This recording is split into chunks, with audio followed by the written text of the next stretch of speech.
पांढरं सोनं विकण्यासाठी यवतमाळचे शेतकरी राळेगावच्या बाजारात आले। 2-1 वर्षांपूर्वी 1 क्विंटल कापूस विकल्यानंतर साधारण 14,000 हातात पडायचे, मात्र आता 7,000ही मिळणं मुश्किल झालंय। कापूसला 16-17 क्विंटल झाला 4 एकरामध्ये।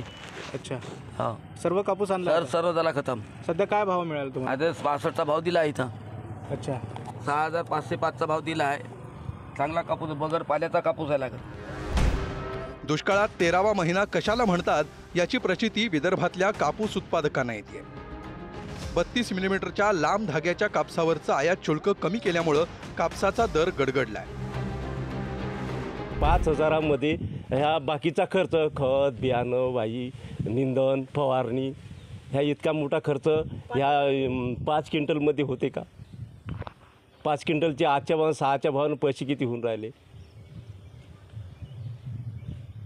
6-35, 32-33 रुपये आणि 40,000 रुपये खर्च आहे तिचा। आमची मेहनत वेगळीच राहिली। बरेच शेतकरी कापूसचा भाव वाढेल म्हणून घरी ठेवला होता कापूस, आता काय परिस्थिती आहे? आता कुठं अपेक्षा झाली, लिमिट संपली ना आपली। पण आता कर्ज पण आपलं कर्ज पण भरावं लागेल ना आता। बँकेचे लग्न आहे, कोणा भावाचे लग्न, आता कधीपर्यंत ठेवायचं आपण? आता लागवडीसाठी आलेला खर्च, घरातल्या आर्थिक जबाबदाऱ्या, बँक किंवा सोसायटीकडून घेतलेलं कर्ज, या सगळ्यांची आकडेमोड करत कापूस उत्पादक बाजारात पाऊल ठेवतो। मात्र कापूस विकून हातात रक्कम पडताच सगळं गणित क्षणात विस्कटतं। कापूस उत्पादकांच्या व्यथा जाणून घेण्यासाठी पुढारी न्यूजचा बूम राळेगाव बाजारात पोहोचला। कापूस जे आहे ह्या शेतकऱ्याचं महत्त्वाचं पीक आहे आणि या पिकावर शेतकऱ्याचं अर्थकारण अवलंबून असते।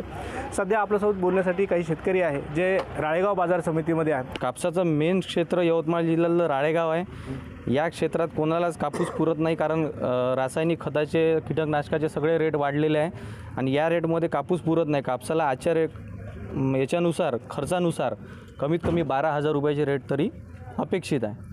मी आता 7 एकरामधली कापूस आणला आहे। गाडीचा फोटो काढून घ्या तुम्ही आणि बघून घ्या। 7 एकरामधला कापूस आहे, त्याची वटाई पहा, निंदन पहा, डवरण पहा, हे विदाऊट खर्च पूर्ण पाहून घ्या। आता एवढा कापूस आणला, खर्च किती झाला आणि आता हा कापूस किती भरेल याची मला गॅरंटी नाही। जवळपास माझ्यापेक्षा आता 40 क्विंटल कापूस आहे, लास्ट कापूस। अच्छा, बरेच शेतकरी कापूसचा भाव वाढेल म्हणून घरी ठेवला होता कापूस, आता काय परिस्थिती आहे? आता कुठं अपेक्षा झाली, लिमिट संपली ना आपली। पण आता कापसाला शासनानं 7,020 रुपयांचा हमीदर जाहीर केलाय, मात्र प्रत्यक्षात शेतकऱ्यांवर 6,500 ते 6,900 रुपयात कापूस विकण्याची वेळ आली आहे।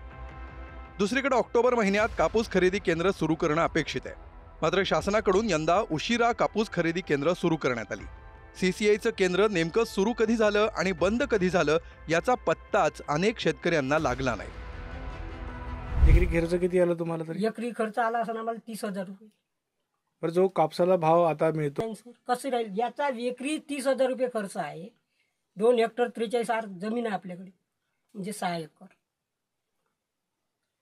त्याचा खर्च लावा तुम्ही आणि नंतर किती पाहिजे असं वाटतं तुम्हाला भाव? जास्तीत जास्त 8-8.5 रुपये भाव भेटायला पाहिजे। काही सरकारी धोरणामुळे शेतकऱ्यांची परवड सुरू आहे।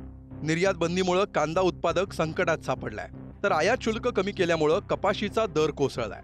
वेगवेगळी पिकं घेणाऱ्यांच्या वेगवेगळ्या तक्रारी आहेत। याशिवाय अवकाळी, गारपीट ही आसमानी संकट ओढवतात ती वेगळीच।